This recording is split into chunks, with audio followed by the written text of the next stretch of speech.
Hey everybody, Neil Thompson from Teach the Geek here. I work with technical professionals so they can present more effectively, especially in front of non-technical audiences.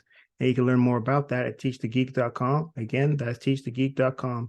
And as always, remember to like and subscribe to this YouTube channel. Every little bit helps. I want to talk about slides and how to make them more appealing, or at least more worthwhile.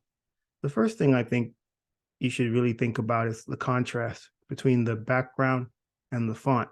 There's been so many instances where I've been in a presentation and it was very difficult to read anything that was on the slides because there was very little contrast between the background and the font.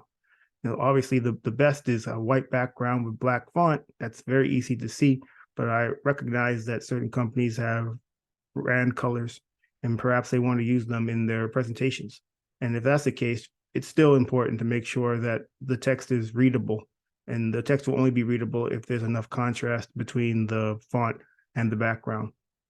And a great way to see if that's the case is to actually put your presentation on a big screen and go to the back of the room and try to read the slides. Can you read them easily? If so, you're good to go. If not, then hey, maybe you need to change up that contrast.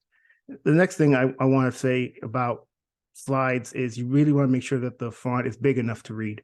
So while you're back there seeing if the font is if there's enough contrast between the font and the background, look at the size of the font too. I mean, certain words may be easily readable because they're larger font. Other words may not be as readable.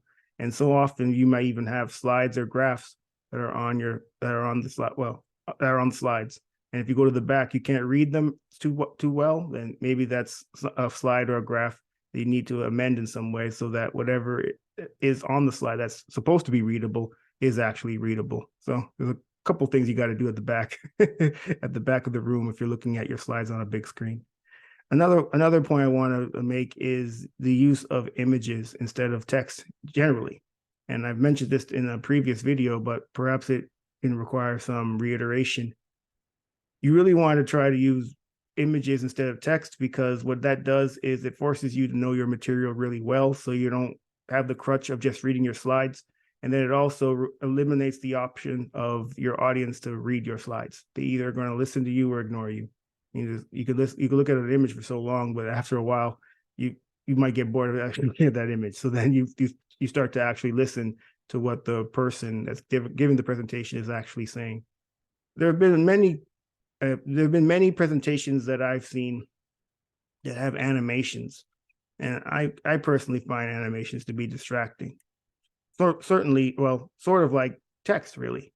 You really want people to either listen or ignore. You don't want them to be focused on what the animation is doing, or you don't want to be focused on reading the text. You really want them to focus on listening to what you actually have to say, which is why I always say use images instead of text or animations. So those are some tips when it comes to really making your slides the best they can be. Make sure that the text and the background has enough contrast so that the text is readable, if there's text at all. Make sure that the text has a large enough font so that people in the back can actually read whatever's on the slides. If you're going to use images, well, actually use images as opposed to animations or text, it forces people to either listen or ignore you. And in the instance of text, it eliminates the ability for the presenter to read their slides. Now they actually have to know the material well and look at the audience that they're talking to. Because if you're not looking at them, well, they may not look at you. And if they're not looking at you, they're probably not paying attention to what you're saying. Hopefully this helps. Again, my name is Neil Thompson. I'm the founder of Teach the Geek. I work with technical professionals so they can present more effectively, especially in front of non-technical audiences. And if you want to know more about that, you can go to teachthegeek.com. Again, that's teachthegeek.com. And as always, remember to like and subscribe to this YouTube channel, as every little bit helps. Until next time, take care.